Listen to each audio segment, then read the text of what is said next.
पुत्र भारत मातेचा लख लख तारुण, पुत्र भारत मातेचा लख लख तारुण,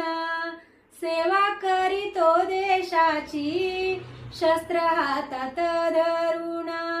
सेवा करीतो देशाची शस्त्र हातात धरून,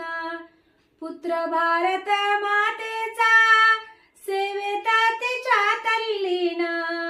करीचा करी मातेची देहभान हरपून, करीचा करी मातेची देहभान हरपून, पुत्र भारत